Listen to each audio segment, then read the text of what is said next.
I paid my parents' bills for years while my lazy brother did nothing. Then I found out they left everything to him in their will, and now they're begging me for money. My name is Jake, and if I had any doubts about where I stood in my family, they were erased the day I found out about the will. It wasn't even some dramatic, sit-down moment where my parents dropped the news themselves. No, I found out entirely by accident, by sheer dumb luck. It happened a few months ago when I was at their house, the same house I had been helping them pay for over the past 5 years. The mortgage, the occasional grocery runs, even fixing up things around the place, I was the one keeping it all together while my brother, Eric, did absolutely nothing. And when I say nothing, I mean nothing. No job, no responsibilities, just lounging around waiting for life to hand him everything on a silver platter. Which, apparently, my parents were all too happy to provide. That day, I was helping my dad with some paperwork because, as usual, neither of them could be bothered to figure out how to do things themselves. He had asked me to skin some documents for him, a bunch of legal and financial stuff, and I didn't think twice about it. Until I saw it. A folder labeled estate plan and last will and testament sitting right there in the stack. Now, I don't normally snoop, but curiosity got the best of me. After all, I had been the one making sure they kept a roof over their heads. It wasn't exactly out of line to wonder how things were set up for the future. So I opened it. And that's when I saw the words that made my stomach drop. Everything, and I mean everything, was going to Eric. The house, their savings, their assets. Not a single mention of me. Except for some generic line about loving both of their sons equally. Yeah, sure. Equally. That's why they made sure their golden child would inherit everything while the son actually keeping them afloat didn't even get a footnote. I felt like a fool. Here I was, bending over backward for them, making sure their bills got paid on time, making sure they never had to worry about food, while they sat back and planned for a future where I got absolutely nothing. And Eric? He wasn't just lazy, he was entitled. He never lifted a finger to help them, never contributed a dime, but he had somehow convinced them that he deserved it all. Maybe because he was the younger son, maybe because they just always babied him, maybe because he knew exactly how to manipulate them. Whatever the reason, they had made their choice. I sat there staring at the paper, my hands shaking from a mix of rage and betrayal. How long had they planned this? Had they always intended for me to just be their free financial safety net with nothing in return? Did they ever even appreciate what I did for them? I had no idea how long I had been sitting there, but eventually my dad noticed I wasn't scanning anything. "Hey, Jake, what's taking so long?" he asked, walking back into the room. I didn't even bother to hide the will.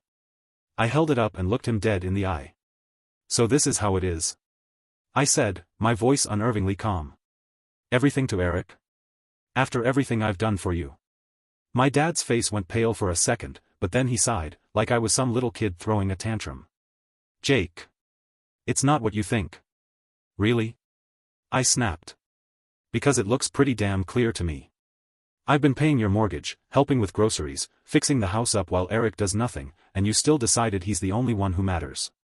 Dad looked uncomfortable, but instead of actually explaining himself, he just muttered, "It's complicated." That was it. No apology. No attempt to justify it beyond those two useless words. Just a weak excuse and an expectant look, like he was waiting for me to drop it. And go back to being their personal ATM. I should have walked out right then and there, but I wanted to hear it from both of them. So I called out for my mom. When she came in and saw the will in my hands, her reaction wasn't much better. She at least had the decency to look guilty, but the words that came out of her mouth made my blood boil. "Jake. Honey, you don't need the inheritance," she said gently, like she was doing me a favor. "You have a good job. You're independent. Eric. Well, he struggles. We just want to make sure he's taken care of." That was the moment something inside me snapped. They weren't even denying it. They knew exactly what they were doing, and in their minds, it was completely justified. They had spent years enabling Eric's laziness, and now they were planning to reward it by handing him everything while I got tossed aside like an afterthought. I took a deep breath, clenched my jaw, and set the will down on the table. "Got it," I said, my voice eerily calm. "Glad to know where we stand." Then I turned and walked out of the house, ignoring their protests as I slammed the door behind me. They had made their decision. Now it was time for me to make mine. I didn't go back to their house after that. I didn't call. I didn't check in. For the first time in years, I let them handle their own damn problems. If they needed something fixed, they could figure it out. If they needed groceries, they could find their own way to the store. And most importantly, if that mortgage bill showed up, well, I wasn't the one paying it anymore. The silence lasted about 2 weeks. At first, I think they assumed I was just pouting and would come crawling back like always. Maybe they expected me to cool off and apologize for daring to question their decision. But when the days kept passing with no word from me, and more importantly, no financial help, you could practically feel the shift in their attitude. Then, one afternoon, my phone buzzed. Dad texted, "The property taxes are due." That was it. No, he didn't text. "Hey, how have you been?" No, "Sorry for what happened." No, "We really appreciate everything you've done." Just a cold, transactional message as if I were still the walking bank that could tap into whenever they pleased. I stared at the screen for a moment, almost amused at how predictable they were. They really thought they could just demand money like nothing had happened? That I'd keep playing my part as their financial safety net, even after they made it clear I was disposable? I calmly typed back. "I'm sure Eric will handle it. Since the house is his and all." It took exactly 5 minutes before my mom called. I let it ring. Then another text came through. Mom texted, "Jake, please don't be like this. We need to talk." Oh, now they wanted to talk. Now that their bills were piling up and reality was finally slapping them in the face. I waited an hour before replying. "There's nothing to talk about. You made your choice. Now you can live with it." I figured that would be the end of it for the day. I had made my stance crystal clear. And there wasn't a single part of me that felt guilty about it. But then Eric decided to chime in. His text came in late that evening, and the second I saw his name pop up on my phone, I knew it was going to be something obnoxious. Sure enough, when I opened it, I was greeted with pure entitlement. Eric texted, "Dude, why are you being such a drama queen? It's not a big deal. Just help them out like you always do." I nearly laughed. Not a big deal? He was really acting like I had no right to be mad about this. I typed back, "Nah, I think you've got it covered, since you're the favorite in all." Eric texted, "Oh my god, are you seriously mad about the will? Grow up, man, it's just money." Oh, now it was just money. Now that it was his to inherit, it suddenly didn't matter. The hypocrisy was astounding. I shot back, "Then you won't mind using some of that money to pay for the mortgage, right?" Silence. A few minutes later, my mom texted me again, this time going full guilt trip mode. Mom texted, "Jake, we're your parents. Family takes care of each other. We did so much for you growing up, and now you're just abandoning us?" I had to take a deep breath to stop myself from throwing my phone across the room. Abandoning them? I had spent years making sure they never had to struggle, all while they coddled Eric and rewarded his laziness. And now that they finally had to deal with the consequences of their own decisions, I was the bad guy. I wasn't falling for it. Not this time. I responded. "You made it clear I wasn't part of the family when you left me out of the will. Now Eric can take care of you." I could imagine my mom gasping dramatically at that. She always had a flair for acting like the victim, even when she was the one in the wrong. A few minutes later, my dad sent another text, and this one had me seething. Dad texted, "We're not asking for much. Just enough to cover the mortgage for a few more months until we figure things out. Don't be selfish." Selfish. The word made my blood boil. I had been bailing them out for years, sacrificing my own money, time, and energy to make their lives easier. I had done everything a good son was supposed to do. And how did they repay me? By making sure I got nothing in return. And now, when I was finally standing up for myself, I was the selfish one. I clenched my jaw, took a deep breath, and typed back, "No, I'm done." Then I turned off my phone. They had made their choice. Now they were going to live with it. The silence lasted a day. I knew my parents wouldn't give up that easily, but I wasn't expecting what happened next. The next morning, I woke up to a notification on my phone, a bank transfer request. I frowned, unlocking my phone to check. It was from my mom. She had actually sent me a request for money, like I was some ATM. The amount? $3,500. I stared at it in disbelief, half laughing at the audacity. No message. No explanation. Just a cold, shameless demand for the exact amount they needed to cover their overdue mortgage. They weren't even asking anymore. They were just assuming I'd cave. I declined it without hesitation. Not even 5 minutes later, my phone rang. It was Mom. I let it ring. Then came another text. Mom texted. Jake, I know you saw the request. Why did you decline it? I took my time before replying, because it's not my responsibility. Try Eric. Another call. Declined. Then another text. Mom texted, we're going to lose the house if you don't help us. Oh, now it was an emergency? After all those years of treating me like a walking wallet, now they were finally facing the consequences. I typed back, maybe you should have thought about that before deciding I didn't matter. A few seconds later, Dad chimed in. Dad, you're really going to let your parents become homeless? Wow, that one actually made me laugh out loud. The manipulation was so blatant it was almost funny. They weren't broke. They weren't about to be thrown on the streets. They just didn't want to dip into their own savings because they were so used to me covering everything. I ignored them for the rest of the day. That night, I got a text from Eric. Dude, just send them the money already. You're making this a bigger deal than it is. I clenched my jaw. This entitled little prick really thought he could lecture me? I typed back. You mean the same money you're inheriting? Why don't you send it? His response came fast. Eric texted. You know I don't have that kind of cash right now. Oh, so now it was about affordability? He was perfectly fine with me draining my accounts, but the second it was his turn, suddenly he had nothing to offer. I replied, guess you better figure it out then, bro. You're the one they chose. No response. I went to bed feeling oddly at peace, like I had finally broken free from years of manipulation. But the next day, things escalated. I was at work when I got a call from my apartment's front desk. Hey, Jake. Your parents are here? I nearly dropped my phone. What?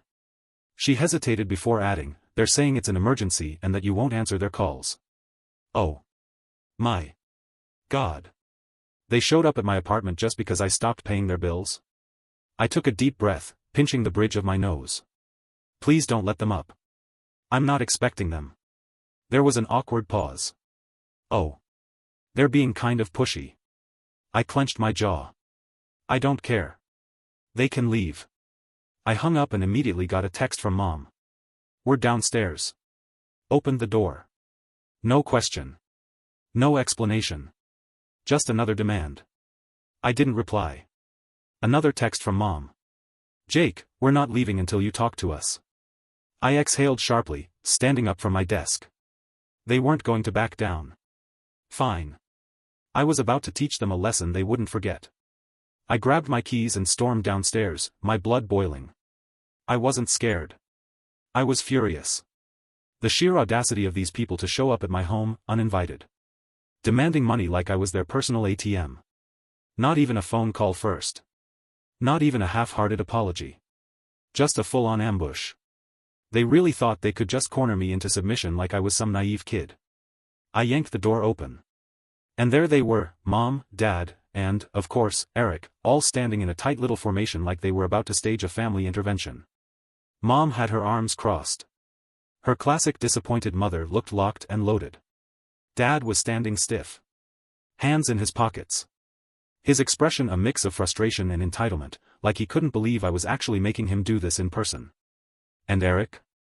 The little leech had the nerve to look bored, like this whole situation was just mildly inconvenient for him, like he wasn't the reason any of this was happening. The moment Mom saw me, she went full theatrics. Jake. Finally. We need to talk. I leaned against the door frame, arms crossed. No, you need to leave. She blinked, as if she physically couldn't comprehend what I just said. Excuse me. You heard me. My voice was calm, controlled, but firm. You don't get to just show up at my apartment demanding money. That's insane.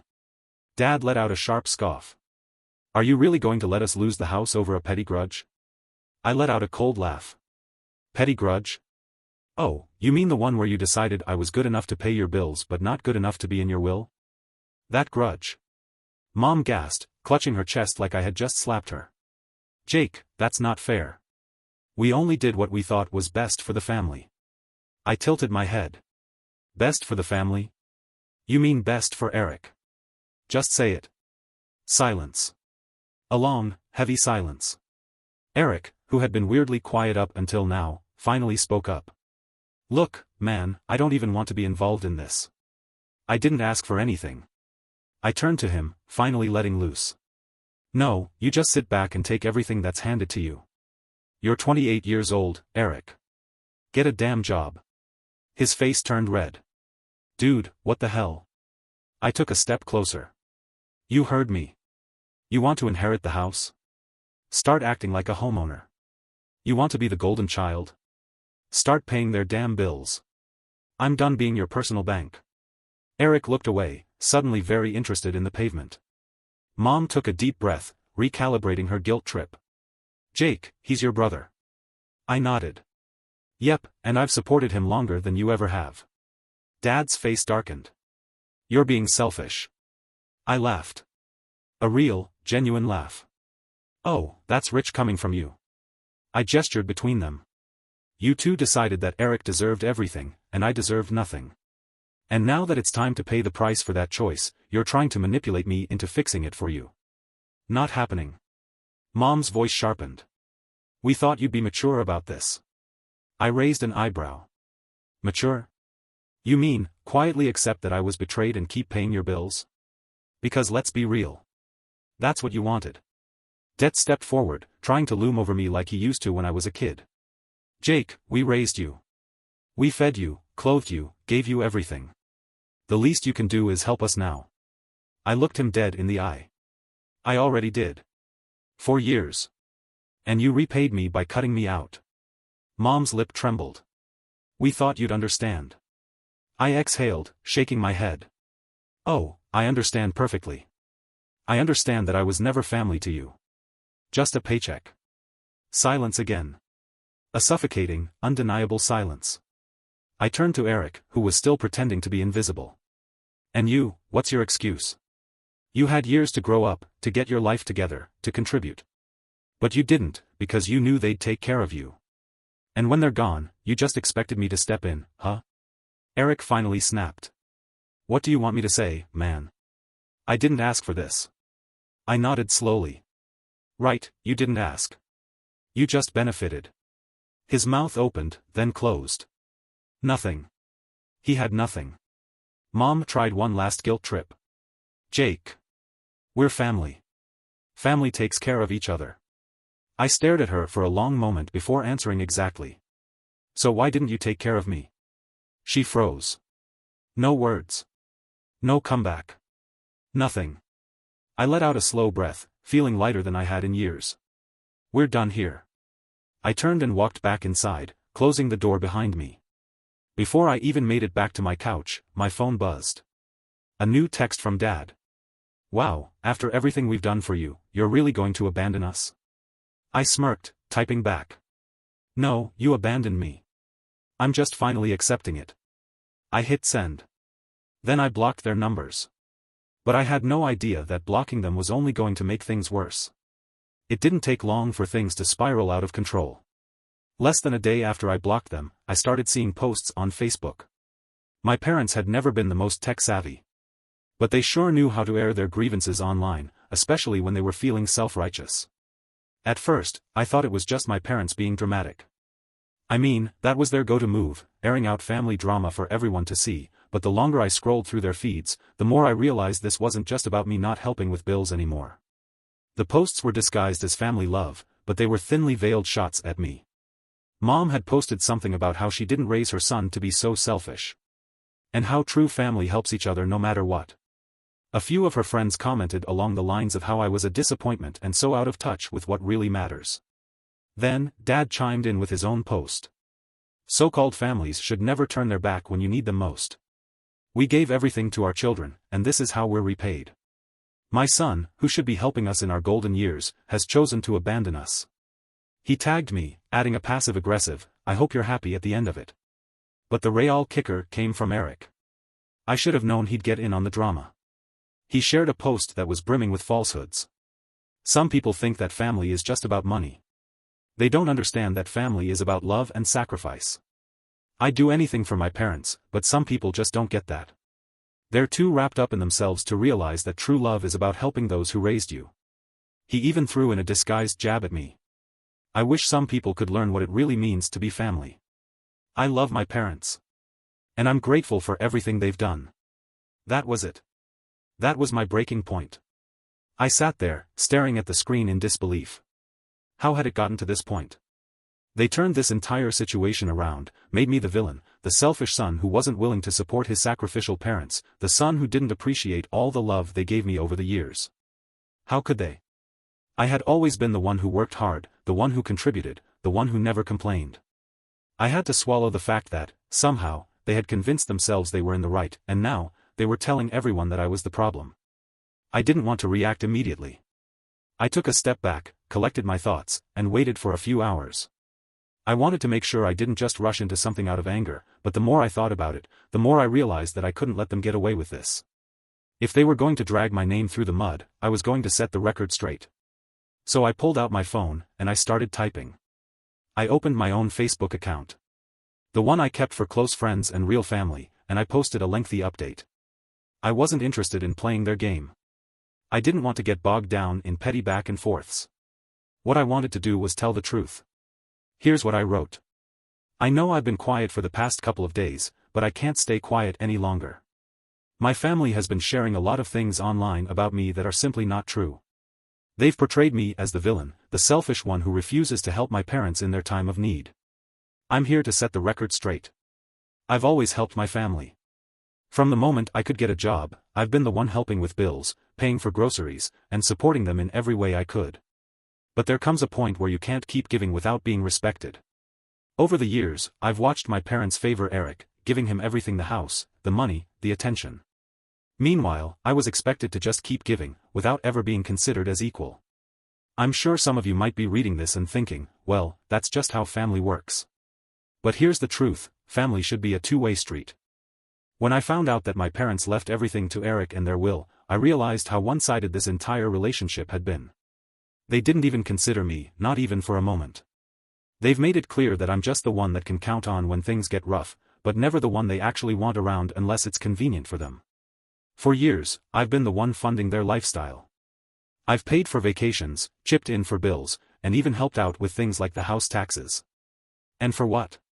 To be treated like a backup plan? I'm done. I'm not just some wallet they can pull money from whenever they need it. I'm a human being, and I deserve respect. I've earned the right to be treated like I matter, not just when they need something from me. As for Eric, it's time for him to grow up. He's 28 years old, and he's never worked a day in his life. He's never taken responsibility for anything. My parents have enabled him for so long that it's no surprise he's the one they favor. But here's the thing: he's had plenty of time to get his life together. And now, it's time for him to stand on his own 2 feet. To everyone who has been following this drama and supporting my parents, you need to understand that there's always 2 sides to every story. Yes, family is important, but it's also about mutual respect. I've given enough for a lifetime, and I'm not apologizing for taking a step back. This is not me turning my back on family. This is me finally choosing myself. And to my parents, I wish you the best, but I am done being your doormat. I hit post. And instantly I felt a sense of relief. For the first time in my life, I was telling the world the truth about my family, about how they had taken advantage of me for years, how they had always expected me to be the one to save them, without ever once thinking about what I needed. I wasn't going to let their narrative control my life anymore. The reactions were instant. Some people, who I hadn't talked to in years, came forward to express their support. A few of my cousins, friends of my parents, even some distant relatives, liked the post, sending me private messages telling me they were sorry for what I had been through. It felt so freeing to finally have the truth out there, not buried under guilt trips and manipulative behavior. But then came the backlash. My parents and Eric went ballistic. Eric messaged me, "You're a traitor. You really had to air all our business out like this? You have no respect for family." Dad called me, practically yelling into the phone, "You've ruined everything, Jake. You'll regret this. You'll regret cutting us off. You'll regret turning your back on your own family." But I didn't regret it. Not for a second. I blocked them all. I was done. And for the first time in my life, I was free. Free from the toxic grip they'd had on me for so long. As the days passed, I could feel the weight lifting off my shoulders. I was done with being treated as less than. I was done with being the one who was always expected to fix everyone else's problems. And now, I finally had the freedom to live my own life on my terms. So no. I don't feel bad for cutting them off. I deserved better. I still do. And from now on, I'm choosing to surround myself with people who appreciate me for who I am, not for what I can give them. It's time for me to move forward, for good. And I will. Thank you for watching. For more stories like this, remember to like and subscribe.